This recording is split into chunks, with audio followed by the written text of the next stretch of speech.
everyone, and welcome to Strand Explained.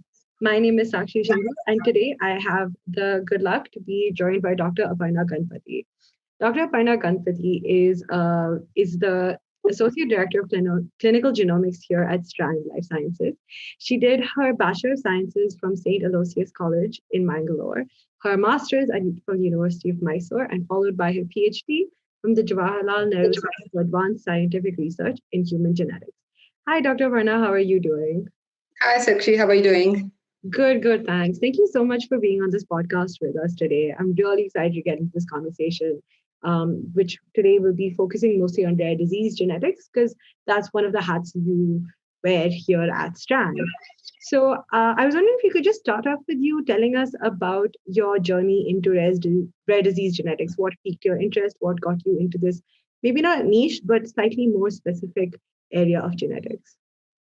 Yeah, sure. Thanks, Sakshi. It should be good to talk about rare diseases here. So, as you said, I did my PhD in from JNCSR. So, my PhD subject was in hereditary hearing loss. So, my training has been in genetics from PhD, where I was looking at genes and mutations responsible for deafness or hearing loss, mostly in children. So that's where I got interested in genetics, especially in these genetic disorders, Mendelian disorders. So then after that, I joined Strand and worked with multiple projects. But I think sometime in 2013-14, Strand ventured into this space of genetic testing and personalized medicine. So that's when I got into this rare disease studies. And that's something which is very close to my heart because my training is there. And yeah, so that's where I started working on rare diseases. It's been a journey of 10 years at Strand, and working on rare diseases has been pretty long time as well. We have done over 4 to 5,000 rare diseases here. And yeah, I mean, it's good to say that close to half of them we were able to arrive at a diagnosis. Yeah, so it's been a wonderful journey at Strand here. That's incredible. That's really cool. I didn't know you had been at Strand for that long, and that's really cool to hear as well. So maybe you could just explain what rare diseases are and how they distinguish from other genetic diseases that may exist. Right. See, rare diseases, as the name indicates, is something where the prevalence is very low. It's probably, you can say that maybe 1 in 1,000 to 2,000. And some diseases are so rare, it could be somewhere in like 1 in 100,000 to 1 in 200,000. It's so rare that it's also called as a orphan disease. Now, individually, yes, they are pretty rare. But you should know that there are about 5,000 to 7,000 rare diseases which have been identified.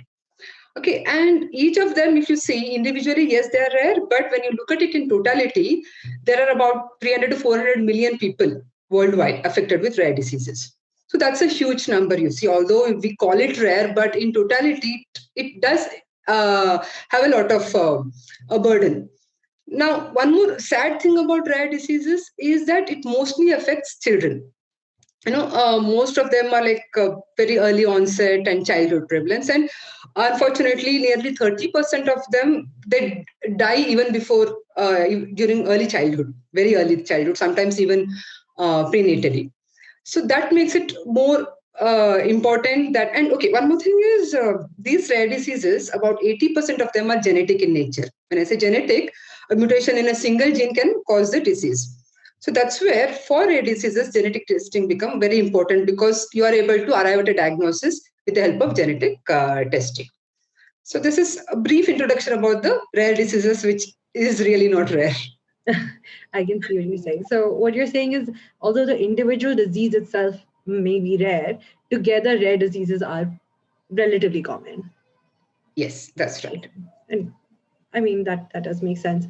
I and what you're saying about happening prenatally or in your very young years is very sad. I know that the favorite topic in genetics, like in a genetics class, rare disease, is SMA or spinal muscular atrophy, and learning about it is so sad. But I think it's such a great example of how these genetic diseases, how a single mutation can really impact a human's life.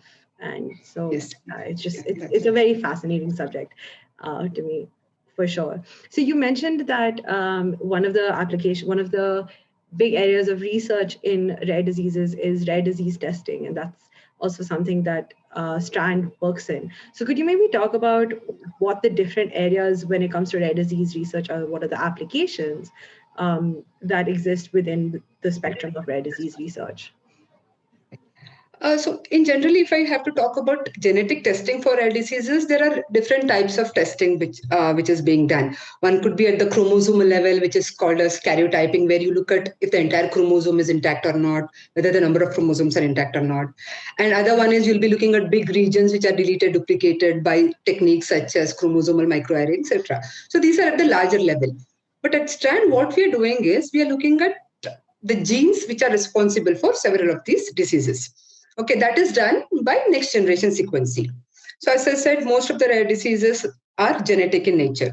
So with next generation sequencing technology, you can actually look at all the disease associated genes simultaneously. So that is the advantage of next generation sequencing, and that's what we are doing here at Strand. So how is it important? Now, let me tell you in diagnosis how this NGS or genetic testing in general becomes very important. So I think I can give an example here where recently we were referred for a patient. The patient was a small baby, less than a year old, and patient had myoclonic jerks, milestone regressions were there, and eye contact was not there, speech was not there. However, exact diagnosis was not arrived at in that case. So the doctor referred the patient to us, and we looked at the genes. If you look at the phenotypes, whatever the patient was manifesting, the baby was showing, it looked like a neurological disorder, right? So we thought, okay, let us first look at the genes associated with the neurological disorder. So there are over 1,000 genes that we are testing here, and when we looked at that, we found a mutation in a gene called as PPT1. Okay, that's the name of the gene. Now, how does this become important? Now, if you look at what this gene PPT1 does, it is important it encodes a protein which is important for synapses, which is like nerve cell communication. So the mutation we identified was kind of abruptly eliminating the function of that particular gene. So the nerve cell communication was getting hampered. Now we looked at what this gene is associated with. This gene was found to be associated with a condition called as neuronal ceroid lipofuscinosis, or simply I'll call it as a CLN1 for simplicity. So we found a mutation which is completely eliminating the function of PPT1, which is associated with a condition called a CLN1 or a neuronal ceroid lipofuscinosis. So we discussed with the clinician, and yes, when the clinician looked at the phenotypes again of the patient, it indeed matched. So now you know that, okay, there is a diagnosis in the baby, that is neuronal ceroid lipofuscinosis. Right? So now the clinician can take necessary step in terms of treatment and management. Right? Unfortunately, in this case, there is no treatment available for this disorder. It's very severe. I think the baby died within 1 year of life. So, but however, at least in the family, the genetic testing had helped in establishing the diagnosis. I see. And I can understand, I can imagine that being really important from a family history point of view as well, or a family planning point of view as well, is parents who are then planning on having another kid, they have an idea of what there is in their genetic makeup for if and when they decide to have another child. And I'm guessing. Yeah, actually, that's a good point that you brought in. Yeah, actually, this indeed went towards that direction where once we identified a mutation in this particular gene PPT1, the patient, the baby, had 2 copies of a defective. So when I say 2 copies, as you know, each gene has 2 copies, one from the father and from the mother. And this baby had both the copies mutated, or a defective gene, if I have to say. So first thing we did was we checked the parents, whether parents indeed had those copies. And yes, mother had 1 defective copy, father had the other defective copy. So now we know that, okay, indeed, parents are carriers for this particular mutation, and the baby was actually affected because of those 2 copies. So then the next application here would be in terms of prenatal testing. So now that you know what is the cause for the disease in the family, the mother can actually go for a prenatal testing, wherein if it is, say, for example, in first trimester, she can go for a chorionic villi sampling and look for only that mutation. See, unlike in the first child where you had to look at all 1,000 odd genes, now we don't need to do that. You can just look for that single mutation, because of which you need a very less amount of sample, right? So when you look for that mutation in the fetal sample, if it is, again, like I said, first trimester, just look for chorionic villi sample. If it is later, you can go for an amniotic fluid. So, say, for example, after you look at the baby sample, of the fetus sample, if the fetus does not have the mutation, well, that's a great news for the family, right? Now, what if the fetus has only one defective gene? Still, it's not to worry, because you need both the copies, both from the father and the mother should have been defective for the baby to manifest. So still the baby will be carrier, but it will not show any disease. Yeah. However, in case if the fetus turns out to be having both the copies mutated, then probably they'll have to go for a genetic counseling and maybe decide on a termination of pregnancy. So that's where counselors and clinicians come into picture. However, actually, if it is well planned, parents can even go for an IVF followed by pre-implantation genetic diagnosis. So this is another application where you look for embryos and look for only those embryos which do not have this mutation. See, now you already, because of your genetic testing, you know what the mutation is, right? So now you look for those mutations in the embryos, and those embryos which do not have the mutation, you go for an implantation. However, of course, this is a very risky, plus complicated, as well as expensive procedure. Yeah. Expensive as well. So mostly people go for a prenatal testing in Indian scenario. I see. And that makes sense. And so you mentioned that with this specific patient, there wasn't unfortunately treatment options, but are there situations when there are treatment options and having that genetic testing and knowing what is causing the rare disease makes a difference? Yes, I would say, of course, I would say most of the application will be towards diagnosis and prenatal testing. However, in some scenarios, treatment becomes important. Actually, I would say two scenarios. One scenario, say, for example, you look at conditions like epilepsy. Mm-hmm. Okay, in epilepsy, there are certain epilepsy where you have seizures, right? In epilepsy, if there are certain kinds of seizures, a certain drug is required, where that drug can cause a severe effect if it is a different type of epilepsy. So those decisions can be taken by a clinician if they have a genetic testing result. So you know what type of epilepsy it is. Then the doctor can take a call that, okay, this drug might have a severe effect. This drug might be more beneficial. So those kind of treatment option is one thing. And another very important application where genetic testing is mandatory is for drugs which is already approved for some of the conditions. Say, for example, cystic fibrosis is a condition where to give a drug called as ivacaftor, you need to have certain mutations. So further genetic testing is required. Even for that matter, even gene therapies are available, although not many, for very few conditions where based on the genetic testing, you can probably go for gene therapy available, although that's very expensive treatment. But what I'm saying is it is available, the gene therapy or even enzyme replacement therapies. For all these things, you need to confirm the diagnosis by genetic testing, and accordingly, you can go for treatment options. Got it. And I mean, that makes sense. And like you mentioned, I think earlier, obviously in an Indian scenario, this isn't always feasible for every patient. But it's nice to know that those options are available, and hopefully as time progresses, they become more accessible to more people. Yeah, and actually there are several clinical trials happening for large number of drugs.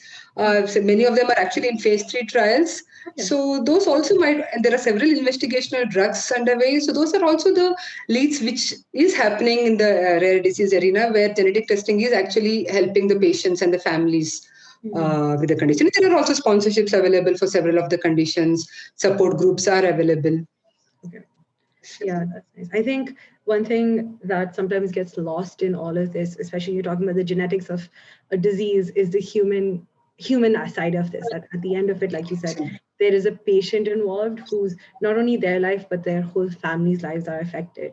And it's nice to hear that there are support groups and sponsorships to help those people out in any way possible.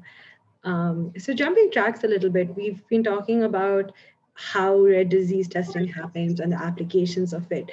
But from a genetic and maybe clinical aspect and even bioinformatics aspect, can you talk about the difficulties and complexities that are involved with this interpretation, or what are the challenges that are faced when it comes to rare disease testing? Right. Okay.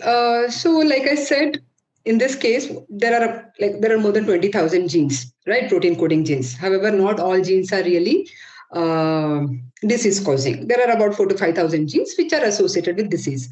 So here at Strand, we are looking at only, because we are working on a clinical setting and we want to give results to patients and families that are actionable results.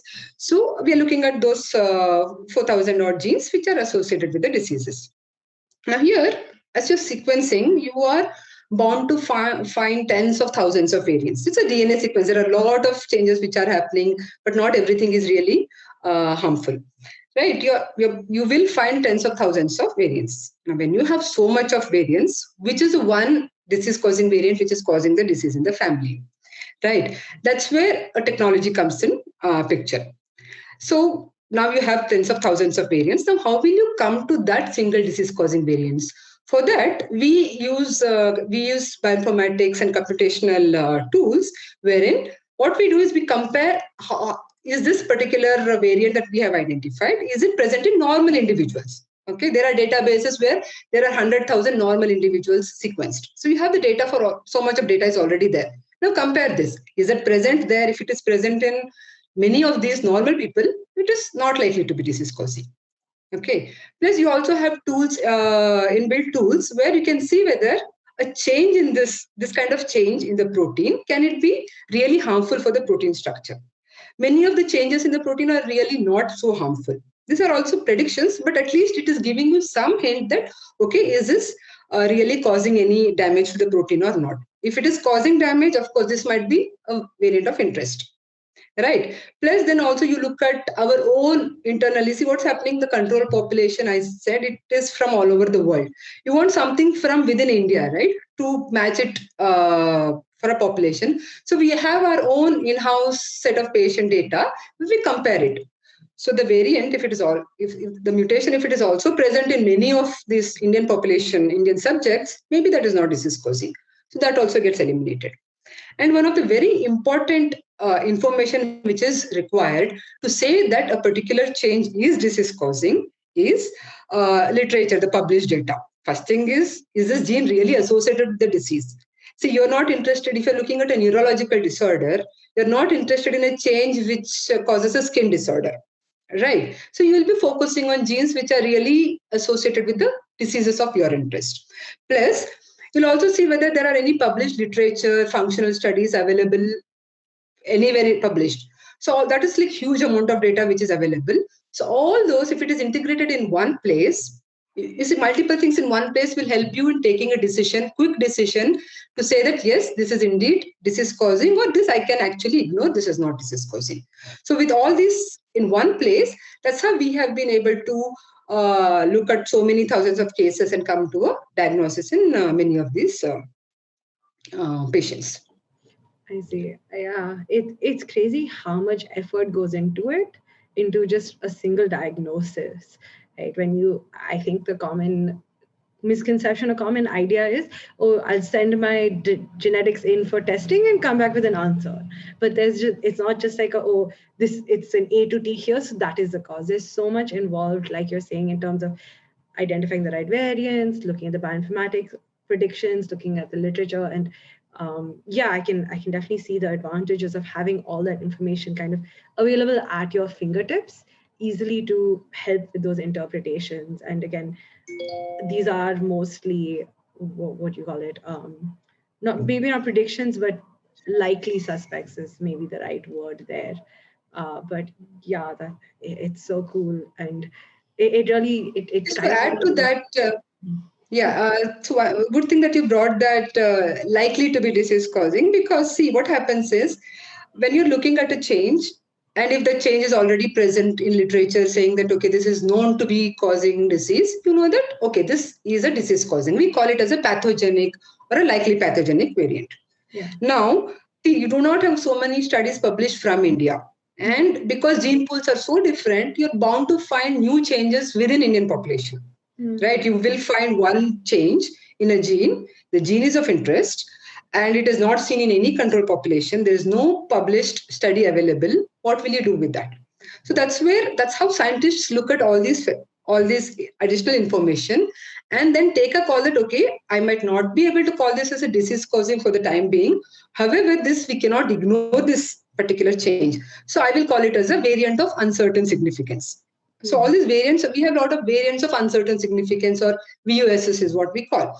So those are something which is very new. We do not know much about them. However, we have to explore them. Probably we'll have to look at other family members. Maybe there are other affected individuals. We'll have to look at them. Probably we'll have to do some research, some functional studies. Then we will be able to establish the pathogenicity. But for the time being, those are the variants which we cannot ignore. And those are likely to be disease causing with more studies available. So we actually come up, I would say maybe 25% of our cases are actually variants of uncertain significance, which is possible that, okay, with more data, more studies, more genetic testing happening in the country, these have the likelihood of becoming a pathogenic or a likely pathogenic changes.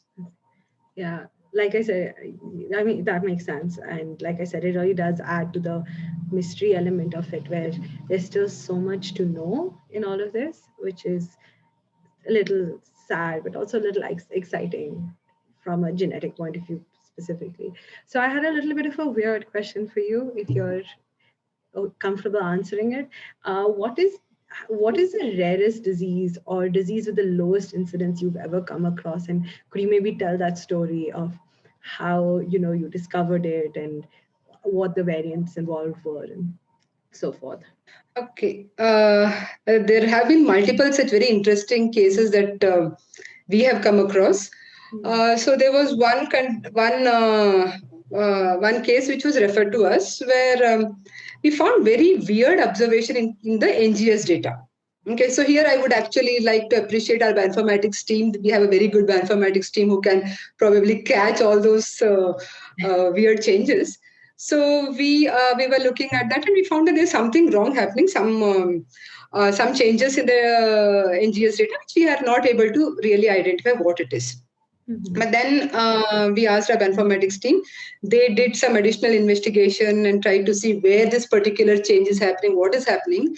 And interestingly, they found that I do not really recollect what the gene is, but in that gene, a set of mitochondrial DNA had come and gotten inserted, which is kind of affecting the real function of the DNA.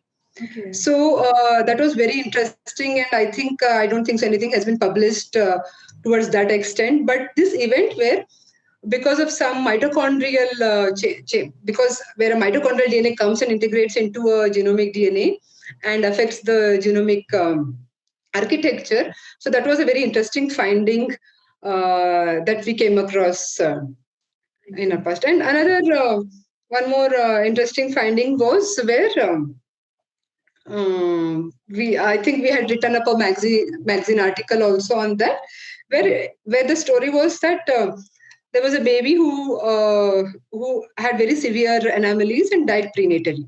Mm-hmm. So they did karyotyping and they did not detect any abnormal karyotype, because generally such severe ones will be at the chromosomal level. You expect that the chromosome is really affected. Mm-hmm. So however, nothing was observed in the chromosome. So they thought that, okay, it is not a chromosomal anomaly, it might be some single gene change. And they sent that sample to us. And when we looked at the genes associated, we did not detect any mutation there. Mm-hmm. So again, here we did additional investigation. Our bioinformatics team pitched in here, tried to see if there is any big other events happening in the chromosome. And surprisingly, we found that the baby had something called as trisomy 9. That is, chromosome 9 were in 3 copies. Mm-hmm. Okay, so if you remember what I said, the first test that was done on the baby was a karyotype, where they should have ideally picked this up. Yeah. But for some reason, for some technical glitch there, it was not picked up. But however, by NGS testing, by bioinformatics analysis, we were able to see that it was actually a trisomy 9 situation, where the whole of chromosome 9 RA is in 3 copies.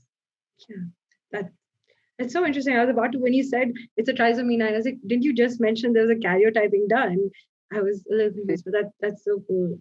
Wow. And just actually, yeah, that's one look at it also. No, see, with the NGS, you are able to look at all these different kinds of changes as well. It's not necessarily a single gene and single variant. We have, I think if you look at our article, that paper that we published on neurological disorders a year ago, you see the number of copy number variations, large deletions, duplications that we have identified is pretty large. Somewhere 7% of the patients had large copy number variation analysis. Yeah, exactly. I mean, it's so cool. I did have a question about the first case you mentioned with the mitochondrial DNA inserting into the from the regular DNA, the genome DNA. Was that happening at a germline level, or was it happening on a somatic level? So was the baby born with the mitochondrial DNA inserted into their own DNA, or was it after birth at some point did this happen? No, it happened at the germline level. Okay, and it's probably, it was actually a homozygous thing. Maybe it was a carrier, parents were carrier for that particular, maybe they had that inserted element, maybe they were related, I don't know. So the child was homozygous for that particular change. I see. That's so fascinating. I've never heard about anything like that. That's very crazy, but very cool. Yes, I think that's maybe a good place to end. Did you have any other comments or questions you wanted to talk about, Dr. Aparna? Yeah, I think it's good that, I would say that the awareness of genetic testing is building up right now. Clinicians, we are getting a lot of clinicians who are referring for genetic testing because the time consumed in the standard of care pathway is pretty long. You need to do, say, for example, neurological disorder, you need to do, say, cerebral imaging and MRIs and etc. And it is still, you're not be able to arrive at a diagnosis. But probably with the help of genetic testing in all these odysseys, all these diagnostic complex conditions, probably genetic testing might be a better answer. And I think many clinicians are going towards it. Trying to refer to genetic testing so that they can confirm the diagnosis, start the therapy as soon as possible, start the disease management as soon as possible. So that's a good thing I'm seeing in India, where it is building up. A lot of clinicians are referring to genetic testing for all these rare diseases. Yeah. So that's a nice thing. No, that's great to hear. Okay, great. I think we'll end there. Thank you again for taking out the time to talk to me. I really appreciate it. And I've learned a lot about rare disease management and testing that I didn't know about. So thanks so much. Have a great day, Dr. Aparna. Yeah, thanks, and Sakshi. Have a great day too.